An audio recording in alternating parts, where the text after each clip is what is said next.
段先生，现在太危险了，您不能回去。我说放开我！段先生，请您保持绝对冷静。直升机目前已经开始紧急撤离，我们的人正在……你让我怎么冷静？他还在那艘船上，你告诉我怎么冷静下来？我脑子里什么逻辑全都烧干净了，只剩下一个画面：他站在甲板上让我先上船的时候那张苦笑着的脸。我宁可跟他一起死在那艘船上，也不要再经历一次这种被他从身边撕走的感觉。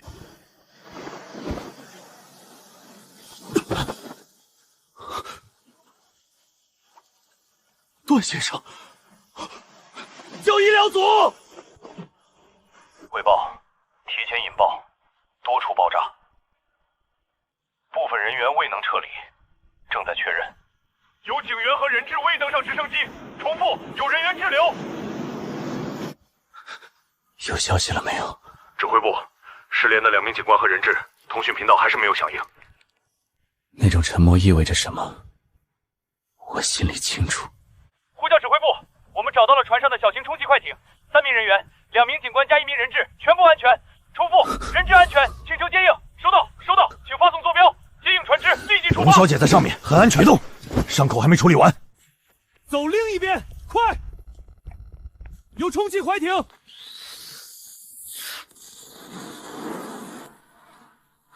跳！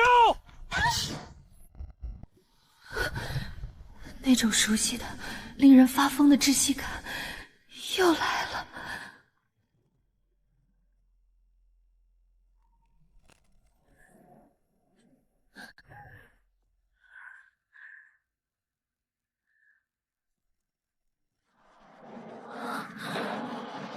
我还活着。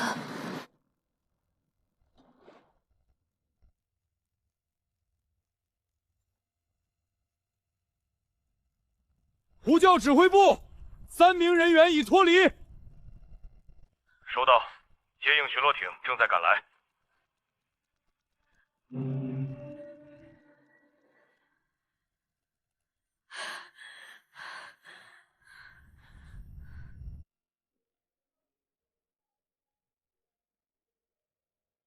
想朝他走过去，想挤出一个笑，告诉他我没骗他，我们都活下来了。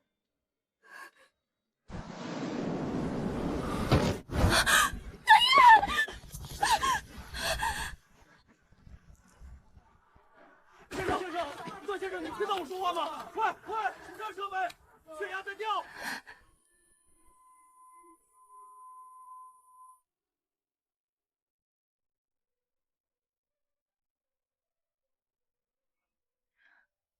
我扯不下来。那一刻，我几乎以为看到了我们的一生。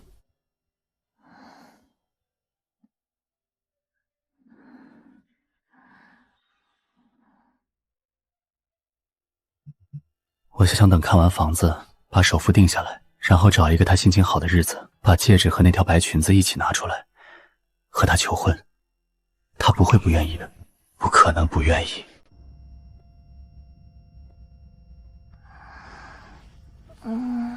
早点睡。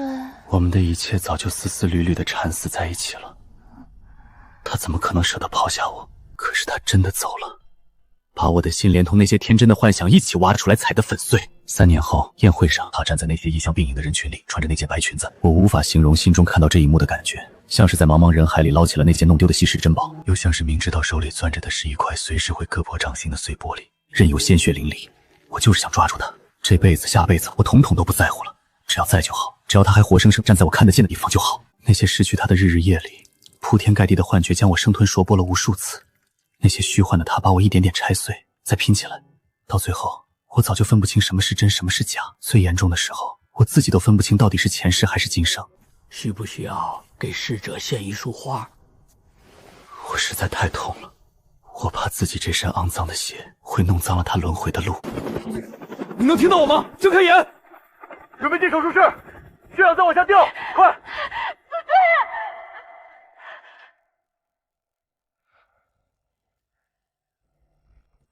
血压回来了，心率稳住了，继续补液。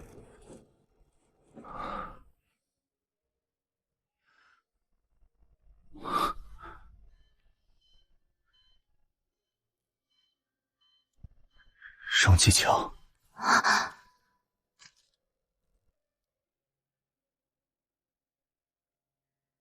想说点什么？比如，别哭了；比如我没事；比如你能不能先把指甲刀捡起来，别让它扎到我？说什么都好，只要能哄他不哭就行。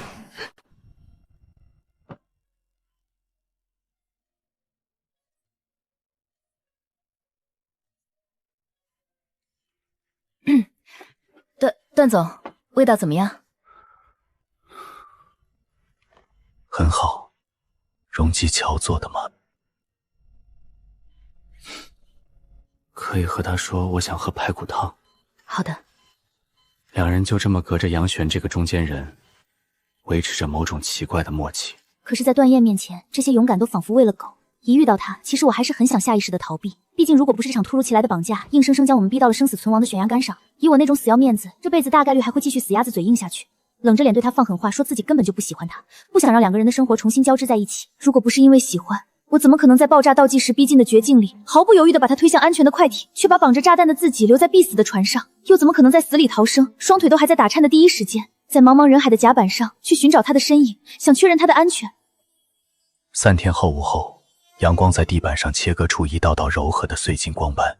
他做了足足3天的心理建设，这一次终于能独自面对我了。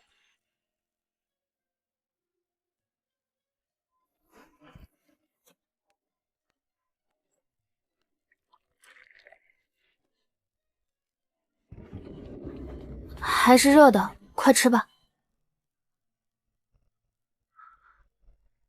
是你做的吗？可以是吗？我叫医生。不用，笑都扯到伤口了。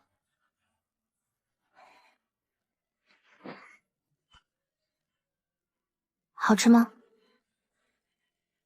好吃。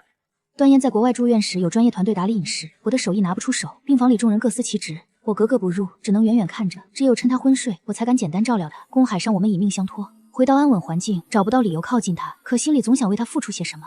思来想去，也就只剩下给他做饭这件事。不知道你这3年口味有没有变？我按你以前爱吃的做的。没变。哦，我都感觉自己的表现有点莫名其妙的。其实我用不着做这些，可是我就是想在他面前刷点存在感。我突然想起来一件事。什么？几年前，有一次我在厨房做饭，油烟那么大，你非要挤进来问东问西。我当时以为你没憋什么好屁，大概率是又想买什么东西，又不好意思直接开口，先来跟我套近乎。结果你最后就莫名其妙抱了我一下，说了句谢谢。我那会儿以为自己只是舍不得那个当牛做马伺候我，还愿意把工资全给我花的男朋友。谢谢你，我一直是这么认为的，只是不知道什么时候我才后知后觉的发现我已经喜欢上段燕了。让护士来就好了。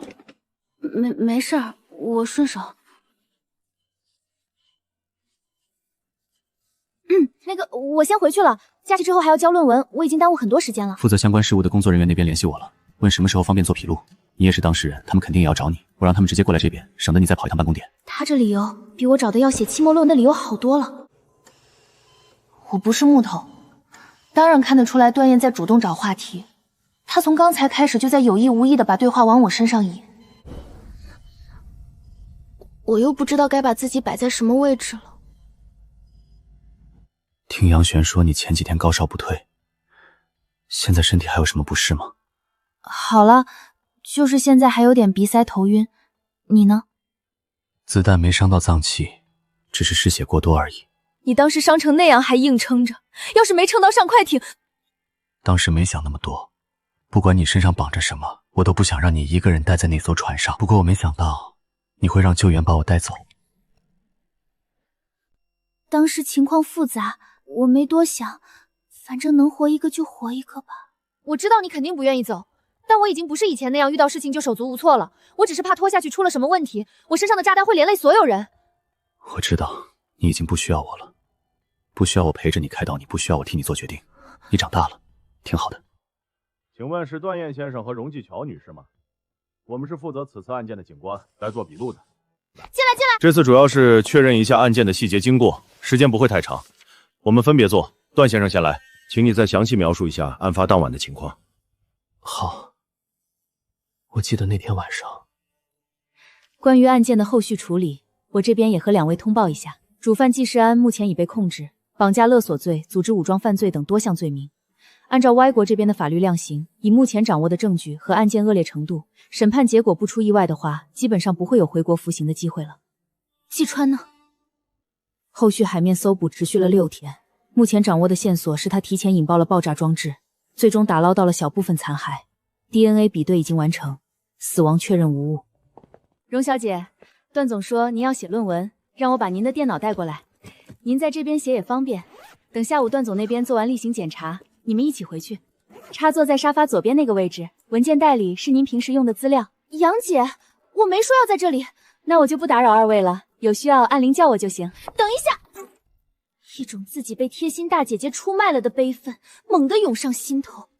你那个论文第4章的分析框架，如果还没理顺的话，我可以帮你看看，免费指导，不收钱。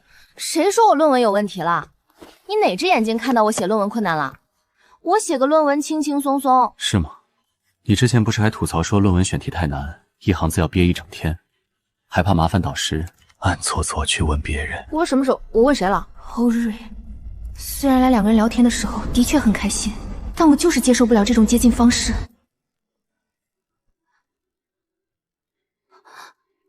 Audrey， 是你？我不介意你这么叫我。那时候要做社会实践调研，然后去相关网站一搜，就出现了一个完美符合我需求的人。我觉得天上掉馅饼了，厚着脸皮发了自我介绍过去，对方不但回了，还给了特别详细的建议，温柔、耐心、有学识，回消息从不超过半小时。哪怕是最后戳穿了，我也完全没有把Audrey往段燕身上扯。原来这个世界上并没有能100%避开的诈骗，只是还没有遇到专门针对自己的杀猪盘。你闲着没事装女人做什么？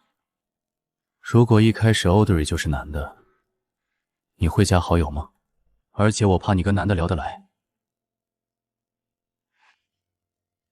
外面请我去做一次路演，出场费1分钟100万起步，还从没有人请成功。你现在什么学历？哼，段燕这几年忙得脚打后脑勺，哪有功夫去弄什么学历镀金？但此时这件事情却变成了我能理直气壮攻击他的最佳理由。所以你现在还是高中文凭对吧？我好歹也是歪大本科在读，指不定假期过后还能拿到硕士 offer。你就别仗着有俩臭钱在我面前充大尾巴狼了。好，高材生，你写吧，我不耽误你了。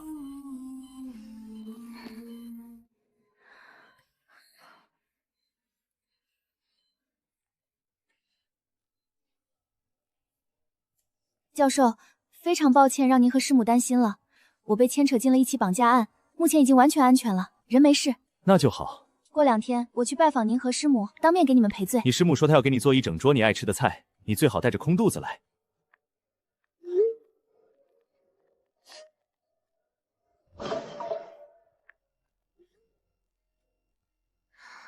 在李佳怡那边的说辞，依旧是段家那不可明说的私生女。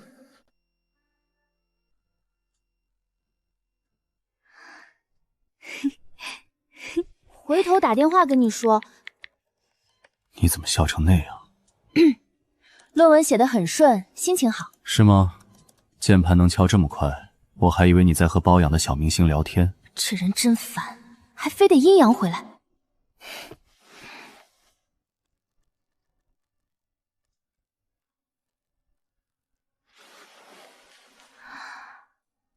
我现在的心情居然是这段时间以来最放松的一次。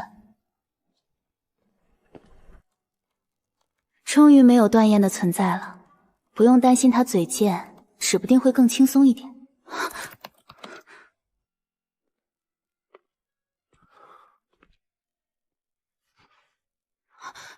你现在能走路了吗？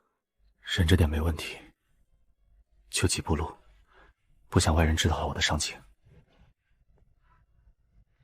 段总，车已经备好了。段先生，段先生能不能回应一下绑架案的细节？请问是被绑架者是您本人吗？20亿赎金数额是否属实？段先生目前的伤情如何？集团后续运营会不会受到影响？段先生，请问那位女士是谁？她是传闻中和您一起被绑架的那位受害者吗？请问你们是什么关系？怎么走这么慢？他说我们是什么关系，就是什么关系。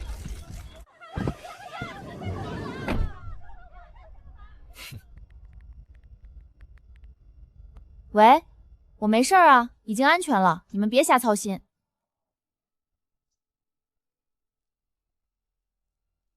这些国外媒体能不能不要学 UC 震惊流血法？真的很没品。你瘦了这么多，这些天到底有没有好好吃饭？吃了，我现在能吃能睡，您别担心。回去好好养着。状态调整好了以后，记得把论文终稿赶一赶。假期耽误了不少，开学以后时间会更紧。真是命苦。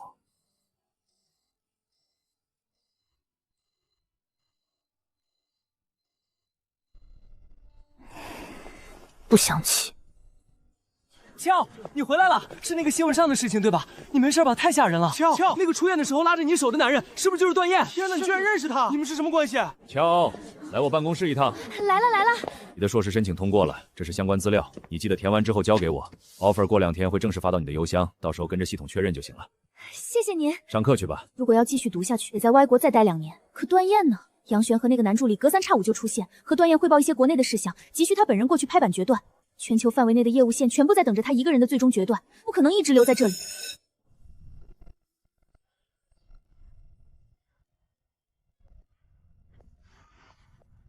你今天不忙？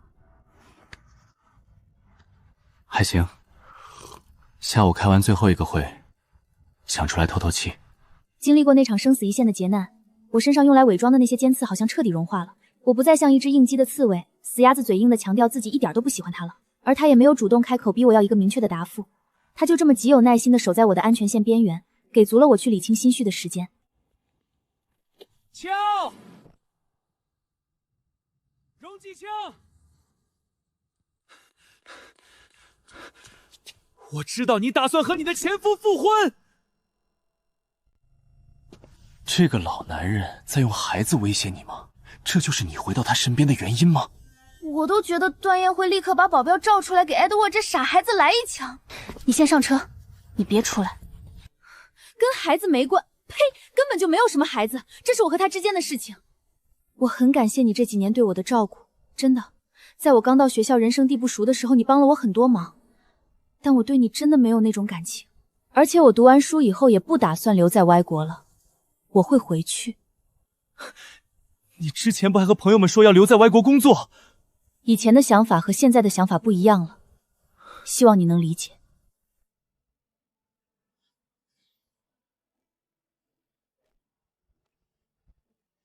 搞定了。走吧。我们那2个孩子呢？我当年到底是怎么想的？编什么理由不好，偏偏编了个这么离谱的。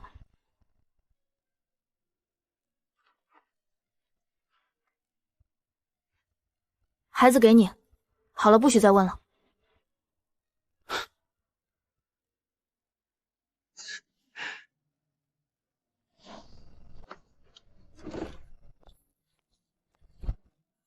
手机忘车里了。我走的时候换了新手机，什么都是新的，和段燕有关的一切我全部切割得干干净净。有一天深夜，我躺在伦敦的公寓里翻来覆去睡不着，鬼使神差地登上了旧账号的 iCloud， 把这张照片保存了下来。也许是一种连我自己都不愿意承认的藏在最深处的念想。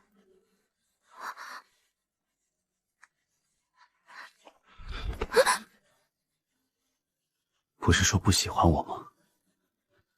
存着这张照片做什么？不是说不喜欢我吗？存着这张照片做什么？ iCloud 自动同步的，照片自动下载过来了，我都没注意。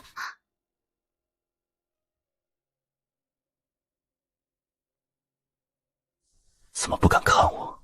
上一次离得这么近的时候，还是在公海上。我已经3年多没有跟段燕这样面对面待过了，现在感受到的是段燕的指腹在我皮肤上带来的灼热触感，和我快要跳出嗓子眼的心脏。你松开！喜欢你有我怎么样？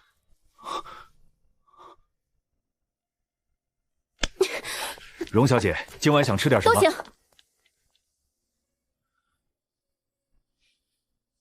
段先生，您这边随便弄吧。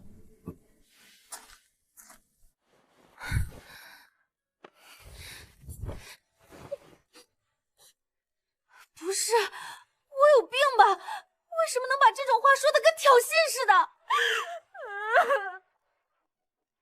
荣小姐，晚餐已经备好了，请问在哪里用？我不想吃。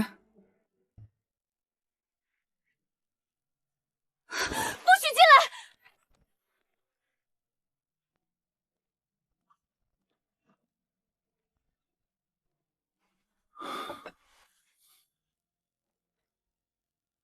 不吃饭，你准备修仙？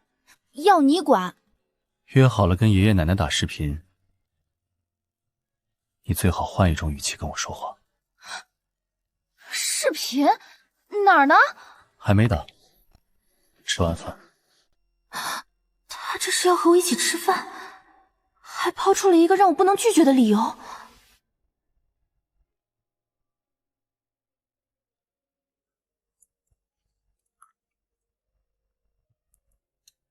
跟爷爷奶奶那边，我说你去国外读书了，忙，可能要过几年才能回来。2年前把他们接到京城来了，年纪大了，在村里要是出点什么事，连个送医院的人都找不到。我自己去过那边，路况什么样我清楚。不过老两口的确挺想你的，听说我这次来这里出差，非让我烧了一堆土特产，等会儿让人给你送来。小段儿啊，到了没有？乔乔呢？让我看看他。哎呦，我的乔乔，瘦了，脸怎么尖成这样？是不是在外头没好好吃饭？奶奶，哎呦，别哭，老头子快来，乔乔哭了。我没哭，就是太久没见你们了，高兴的。哭啥？又不是见不着了。对了，乔乔，你跟小段儿现在怎么样了？小段儿这几年对我们好的没话说，你也不小了，在外头读书是正经事儿，可个人大事也不能耽误。你看人家小段儿这么大老远还跑去看你，你要是觉得合适，奶奶，我们就还行吧。还行是什么意思？就是还行，稳定。你们年轻人自己拿主意，奶奶不多管，就是别拖太久，但对你好就行，别学你那个不争气的爹。知道了。行了，早点休息。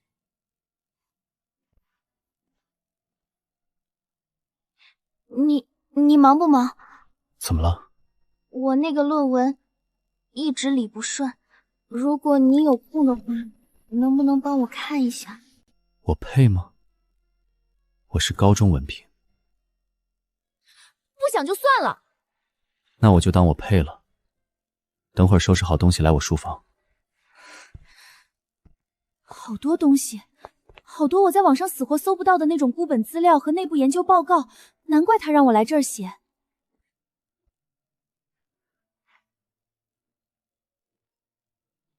有2个变量的系数方向跟我预期的完全相反，不知道是数据本身的问题，还是我设定的逻辑有 bug。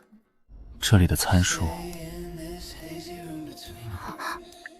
刚才不小心擦过他唇角的那小块皮肤，此刻正泛起一阵密麻的电流感，烫的简直跟真的着了火一样。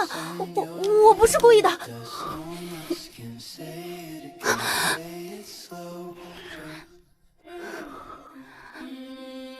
那我是故意的。他亲完就跟没事人一样去处理工作了，我嘴巴都破皮了。段爷，你是属狗的吗？我不开麦，有问题我会打字。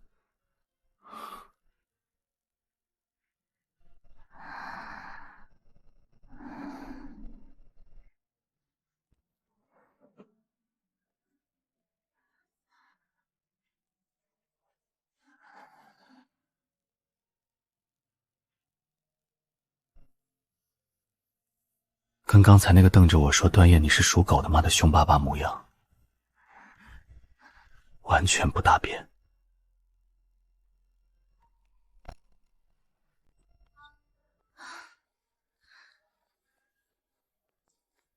走，正好带你去看个好东西。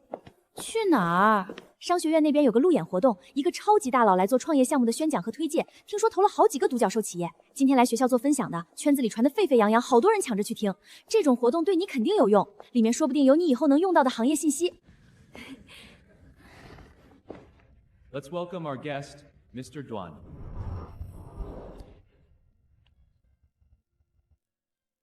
他不是说他从来不路演的吗？跟以前在出租屋里穿着 T 恤给我做饭的样子恍若隔世。可昨天我也见过他这么认真的和我讲论文，好像又没完全割裂。乔，这不是你老公吗？他不是我老公，谁跟你说的？全网都在传啊！绑架案那次的新闻后续你没看到吗？八卦媒体说你俩在自己国家领证。不是，你别信网上这些，你又不是不知道那些八卦号有多离谱，什么都敢编。就算你们没有领证，那也是男女朋友吧？那次保镖把利欧和艾比送走的时候，他亲口说他是你男朋友的。我倒是要看看等你回国之后要怎么和他解释。好了，别逼逼了。Kill， 你脸红了，热的。4月的伦敦，你跟我说热。Oh my god. Hi, I'm Beth, Kiao 的好朋友。你就是那个 Mr. Duan 对吧？你好。你要去哪儿？送你。不用啦，我不打扰你们的二人世界了。你不是说几百万1分钟都请不起你路演的吗？是请不来。那你今天来做什么？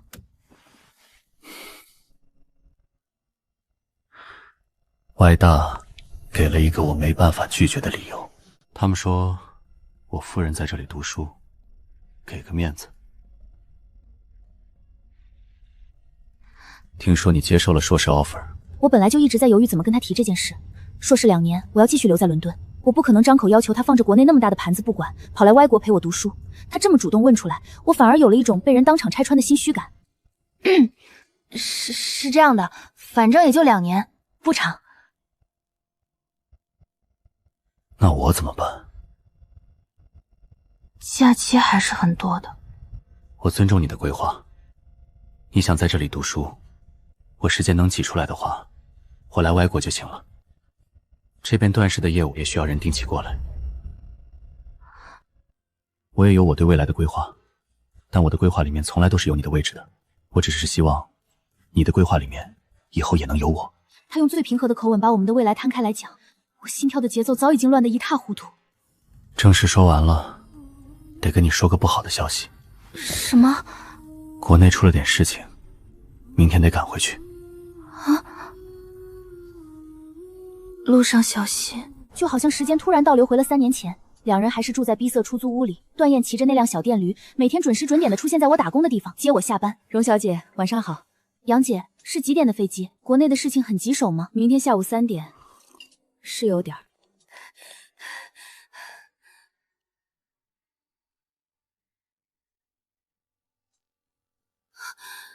你不是1个小时后的飞机吗？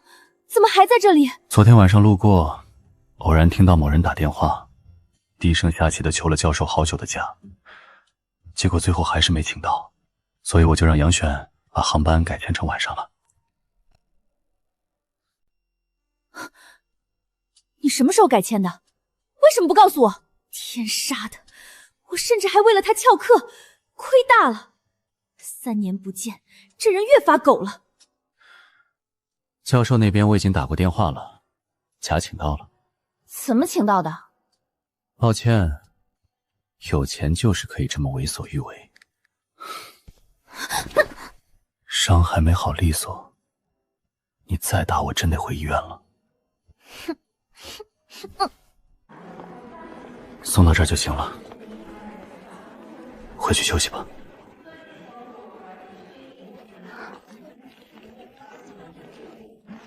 3年后的今天，一切都变了，没有了当初那种令人窒息的算计与背叛，也没有了单方面的掠夺与逃离。眼前的分别不再是残酷的剥离，而是为了下一次再见所落下的短暂指符。段燕，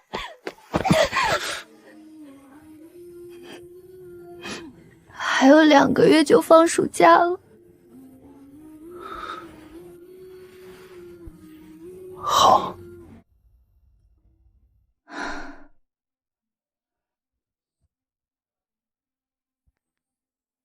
我都能想象出李佳怡当时那副又惊又怒、满脑子浆糊的模样。李佳怡大概是终于琢磨过味儿来了，我压根儿就不是什么私生女。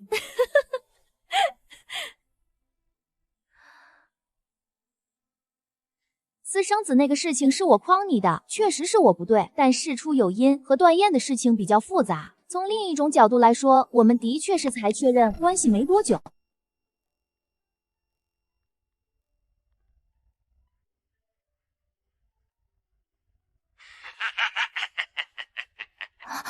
那这个的确是不能让段燕知道。怎么样了？季川死之前，把一批许家早年的材料发回了国内，具体内容还在核实，但已经有几个当事人收到了风声。许小姐那边人已经失联好几天了，手机关机，住处清空，名下几个常用账户的资金在3天内被分批转出，去向不明。跑得倒是快。要不要继续派人找许小姐？找吧，当做样子给别人看。不过大概率是找不到的，她应该早就听到风声了，赶回来就是死路一条。许念确实机灵，运气也好。我现在没精力管他是死是活，他一跑留下的烂摊子就够段家吃一壶的了。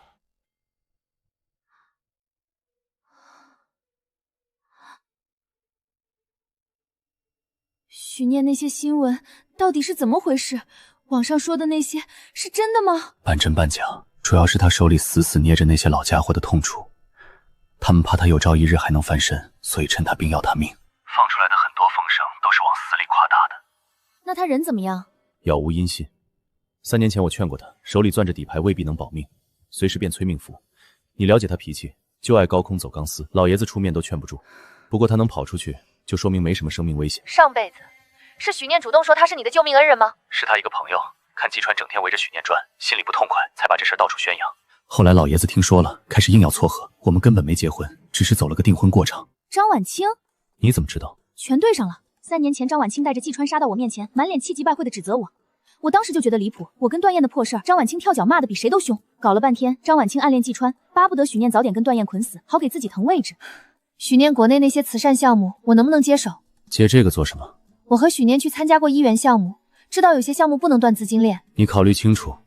这个节骨眼沾上许念的边，不是明智选择。我想好了，我手头这份信托，根底上跟许家脱不了干系。我拿了这钱，也是既得利益者。季川那种败类，搞出天大的案子，网上没几个人盯着骂，反倒把八卦镜头全对准你跟我。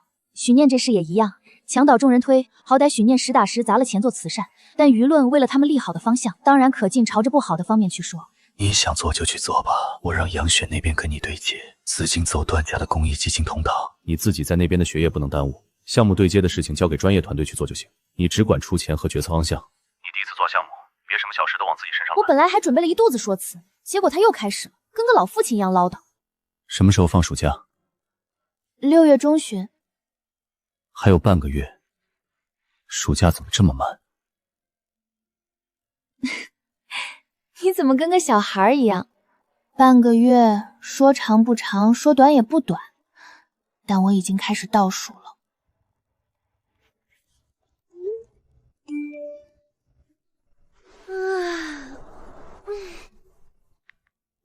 考完了？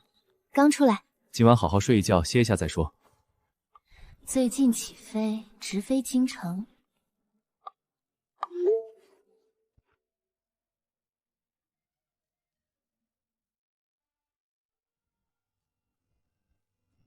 阔别了3年多的城市，我都没想到自己有一天还能回来。当年落荒而逃，甚至做好了余生都不再踏足半步的打算。荣小姐，一路辛苦了。不用这么客气，我自己拿就行。我们杨姐专门交代过的，您放心，什么都安排好了。段总这段时间太忙了，从那边的老房子往返公司通勤要多花1个多小时，所以暂时搬到这边来住了。这里离集团总部走路就到。这人现在还挺会享受的。这好像是我当年在出租屋里用的那条，是我当年在夜市地摊上买的石膏白胚，自己涂的色。涂完拿给段燕看，段燕面无表情评价了一句很漂亮。因为表情不对，我还拧了她一下胳膊。我以为这些东西早就被扔掉了，可它们全在这里，就好像它们跟那些昂贵的定制家具一样，是这个家不可或缺的一部分。这座曾经让我避之不及的冷硬都市，连着外头那些喧嚣拥挤的车水马龙，似乎都因为这些旧物而有了令人踏实心安的温度。我本来想着这么大的房子总该有间客房能让我先安顿下来，结果在绕了一整圈，只找到2间随行工作人员的房间。除此之外，整栋房子里能睡人的地方就只剩下主卧。反正又不是没住在一起过。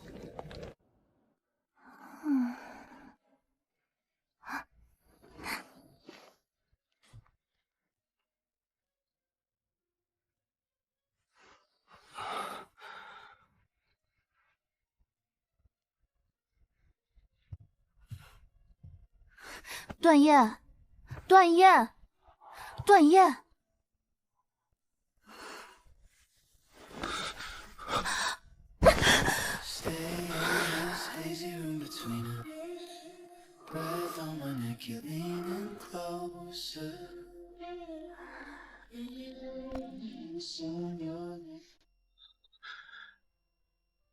又梦到你了。段燕以为自己在做梦，她以为我又是那些反反复复折磨她的幻觉里的一个。段燕，你压到我了，你松开我，我去给你找醒酒药。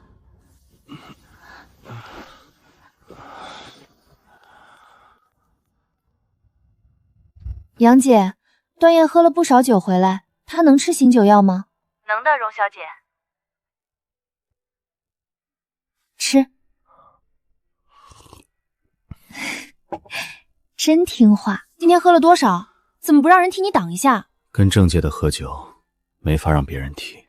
那你就不知道用点手段？谁还掰着你嘴灌不成？不喝醉好像就见不到你。好了，以后都能看到了。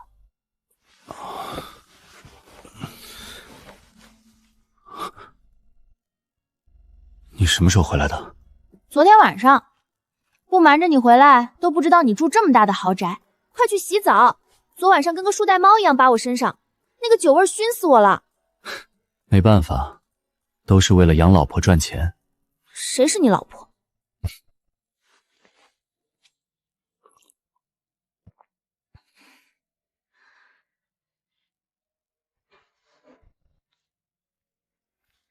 早饭吃面包牛奶就够了。够了。杨璇说你昨天下午的飞机一落地就直接过来了，没正经吃一顿吧？莫名的有一种两人从未分别的错觉。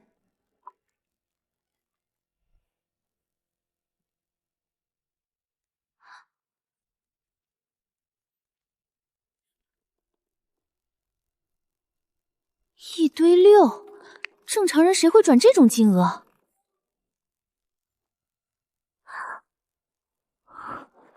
谁会这么无聊给我对摩斯密码式的转账？除了许念，没有人能动这个信托的关联通道，也没有人会用这种方式联系我。许念在给我报平安。吃饭了。来啦！等下我还要去公司上班，早上有一个很重要的会。好吧，你去忙吧，我在家待着就行。要不要跟我去公司？啊？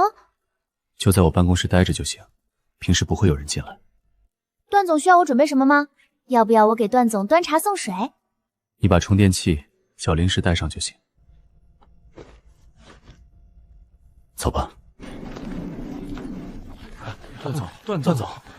段总，早上好。今天上午10点的高管例会材料已经整理好了，下午2点那个跨境项目的尽调报告中版需要您亲自过目签字。你怎么在这儿？你什么时候回国的？昨天的飞机惊不惊喜？老板娘来视察工作？视察你个大头鬼！中午吃什么？推荐推荐。公司旁边新开了一家湘菜，辣得要命，巨好吃。中午去吃。等下摸鱼来不来2把激情游戏？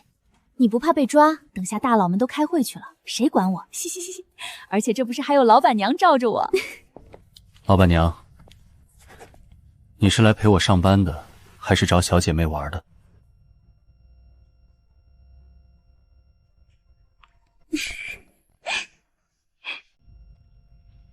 带你的老板娘去办公室打游戏。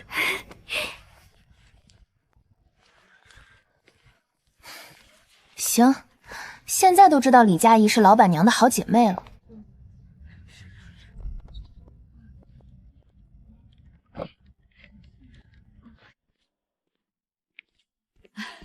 瘦了没有？在外头吃的好不好？让奶奶看看。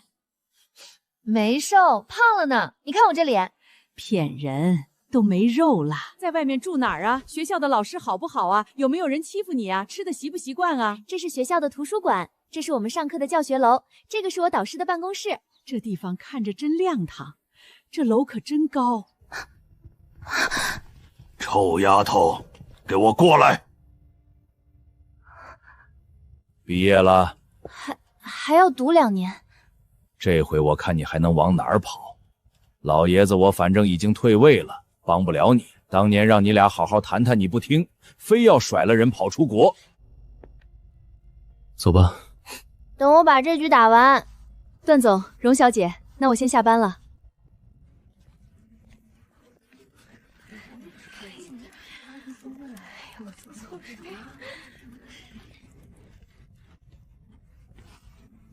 他们干嘛了？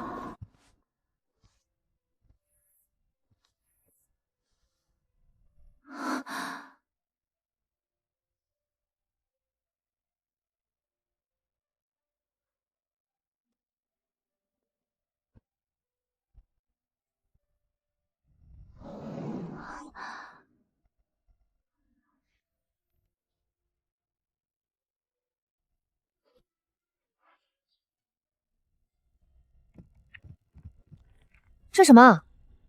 你怎么在书里夹了张纸？雪莱的亲笔手稿，500万拍的。你怎么随便用个塑料袋封着？能不能尊重一下人家的亲笔手稿？笔放在展览柜里，我这样的保存已经够妥当了。别动，抱会儿。别把手稿弄坏了。你别挣扎就坏不了。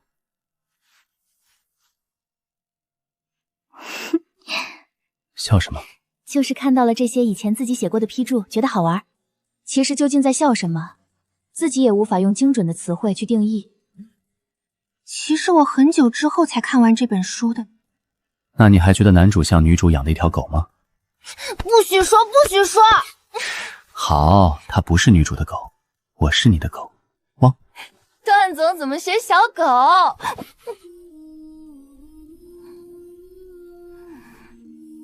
曾经，我也以为自己就像是这首诗里那个悲哀的寻觅者，以为在面纱之下，除了深不见底的泥潭与伤痛，再也找不到任何纯粹的值得我去爱和信任的事物。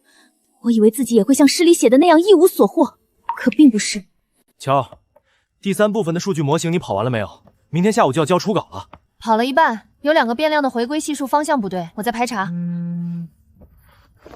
有的时候我自己都想算了，又不是非得读，毕竟现在我有钱。但有的时候又想自己还有大半年就能结业了，这时候跑路岂不是对不起自己吃的这么多苦？每天都这样左右脑互搏，但每天依旧两眼一睁，被迫刷新无数新的任务。忙完了没？没有，还在赶作业，明天截止。你最近每次都在忙。那没办法，你知道我选的什么课？你怎么比我还忙？你不懂，你不知道开支晚的人有多痛苦。当年不懂事儿，被中专忽悠着读了护理，后来稍微清醒了一点，只想着出来以后找个轻松的地方混个文凭就行了。结果谁知道那个老头你爷爷在一堆商业化水校扎堆的地方，偏偏给我挑了个含金量最高的大学。本科那3年硬着头皮读下来，发现也没有想象中那么要死要活。我就想着反正都到份上了，咬咬牙升个硕吧。当年我已经做好了很难的心理准备了，但显然准备做少了，30%的挂科率极为恐怖，我连睡觉的时间都得见缝插针。我得挂了，还有下周末我估计回不了国了，有个 presentation 要准备，得推一推。我们已经2个月没见面了。没办法，你知道我本来就不上进度，好不容易厚着脸皮抱到了几个学霸的大腿，我也不好意思浑水摸鱼，晚上再跟你聊。求婚策划了大半年，他说回不来就回不来了。你跟老板娘关系好，你先去汇报。你跟段总的时间最久，你去。你是老板娘的好姐妹，你怕什么？怕死啊！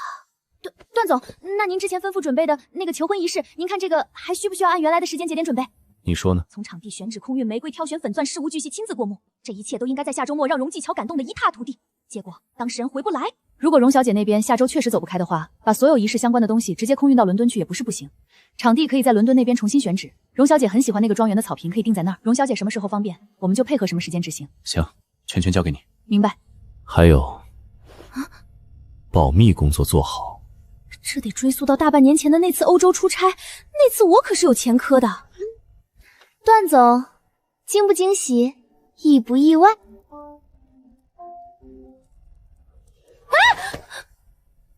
你怎么来了？不能来。你也不提前说一声，我好歹收拾收拾。你别看了。有什么不能看的？让你别看就别看。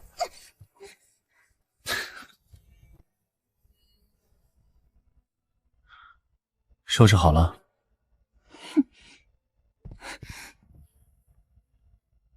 你怎么来的这么突然？也不提前打个招呼。不用你陪，我在家里等你就行。你大老远飞过来就为了在家等我？不然呢？还能为了什么？那你随便待着吧，我忙完就陪你。去忙你的，别管我。饿不饿？晚饭吃了没？没吃。还有多少？快收尾了，再有半个小时就能搞定。弄完了出来吃饭。洗手，吃饭。他就这么安静的待着，给我续热水，把我搬上床，放好蜂蜜杯，好像他来了就只是为了做这些。今天一天我都有空哦。那咱们去哪儿玩？我带你去看我学校，还有我平时经常去的那些地方溜达溜达。不过你怎么不搬去庄园那边住？我也觉得这里方便一点，市中心。是吧？下楼就能溜达。庄园那边还在布置，再等等。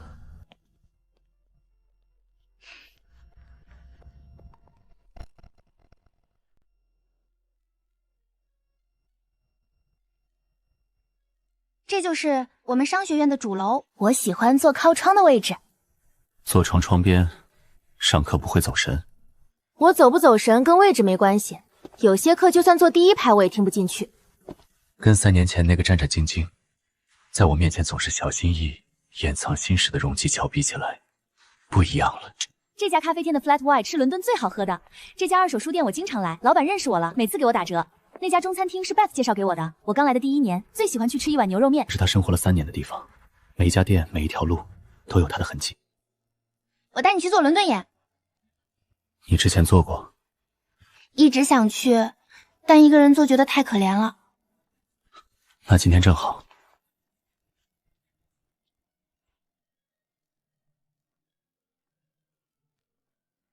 好看吧？看什么看？外面那么漂亮，你不看？很漂亮，但我的焦点始终只落在他一个人身上。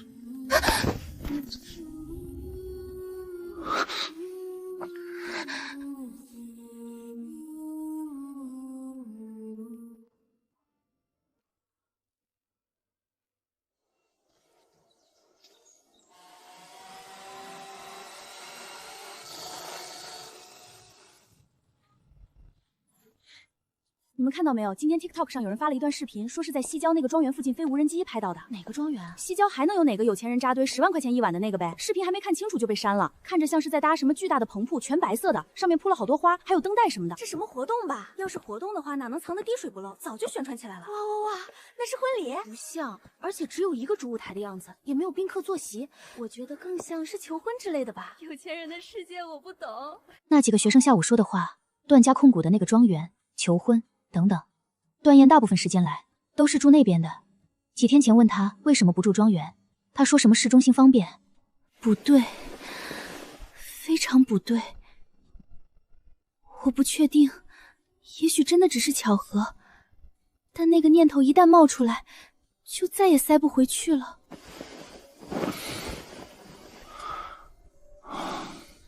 他睡着了，但我睡不着了。哪家的公关团队能弄成这样，啥都查不出来？这人什么时候开始准备的？所以他飞来伦敦根本不是什么工作原因，从头到尾就是奔着这件事来的。你干嘛？半夜不睡觉，在看什么？没看什么，就刷了点东西。给我看看。不给。这么心虚，脑子里什么都顾不上了。快睡觉，不要闹了。应该没被发现吧？你看了就看了，我又没有不让你看，只是别总躲在被窝里偷偷摸摸的，黑灯瞎火太亏眼睛。我真没看。那你大半夜不睡觉，鬼鬼祟祟到底在看什么？真没事的，好不容易连轴转完，能休息休息，你想看什么就看什么，我不干涉你。我真的没在看什么。行，我就是在看，你满意了吧？既然都看了，那正好。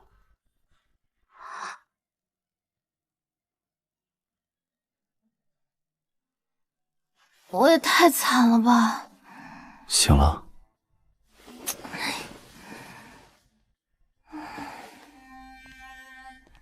你是不是知道了什么？道什么？别，段爷，你放开！说不说？说什么？我什么都不知道。段爷，行了，你就不能让我装一下吗？我昨晚上那么大一个黑锅都帮你背了。谁和你说的？李佳怡。别老是怀疑人家，上次他真不是故意的，是有人飞无人机偷拍到了一点点，被我听到别人讨论了，做自己猜出来的。本来我还不是很确定的，但一看段燕这反应，简直可以肯定了。段总，你真好玩，我可以当做完全不知道，到时候你弄什么我都会很惊喜的，好吧？他耳根还红着，段燕居然会不好意思。不行，哪有这样的？要么等下次。好吧，知道了，也确实没什么惊喜可言了。唉。太可惜了，这么大人阵仗，要不改成订婚吧？反正场地包了，花也运了，人也到位了，刚好把亲朋好友接来玩一圈，当度假了。他愣住的样子，活了2辈子头一回见。等我毕业了就回去结婚。你说什么？再说一遍。我说等我毕，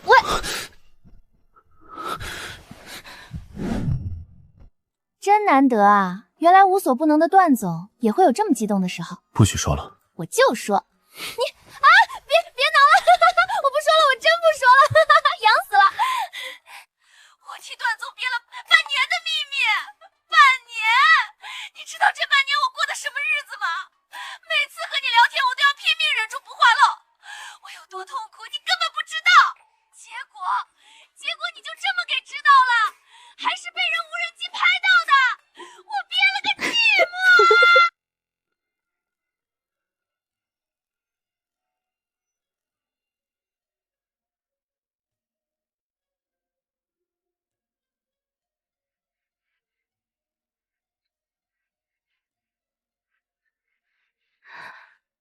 我竟然真的要订婚了！大美人，收拾好了没？段总已经在下面等候多时了。我看他表面稳如老狗，实际上估计已经快急疯了。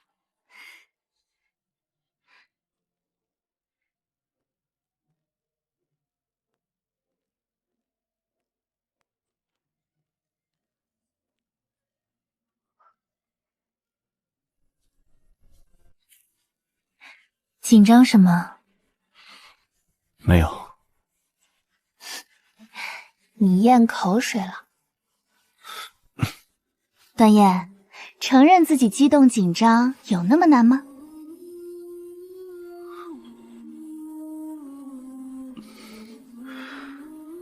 是，我紧张，所以段太太，能不能看在我等了这么久的份上，给我留点面子？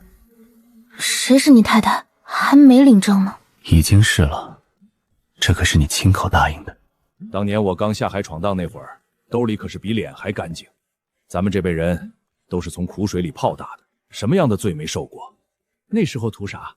图的不就是能吃上一口饱饭，盼着子孙后代能平平安安。我家乔乔终于有人疼了。磕死我了！你看段总那个拉丝的眼神，这还是我们认识的那个活阎王吗？人家只是对太太拉丝，平时让你干活的时候照样阎王。我讨厌你！不要在我磕 CP 的时候提工作。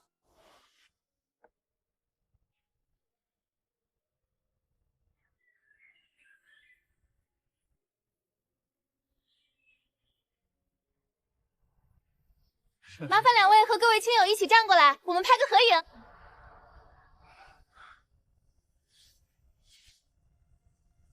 等下看镜头，别眨眼。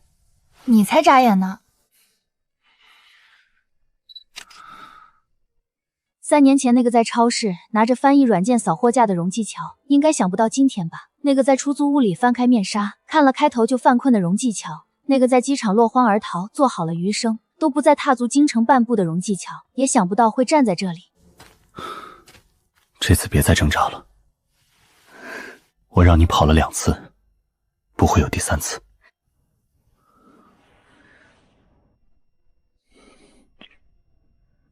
右边丢一点，那边有你的朋友。你刚是不是故意的？戒指戴着还合适吗？你现在才问，是不是太晚了？曾经我也以为自己会像诗里写的那样一无所获，可并不是。原来那个苦苦寻觅的人，早在面纱揭开之前就已经站在我面前。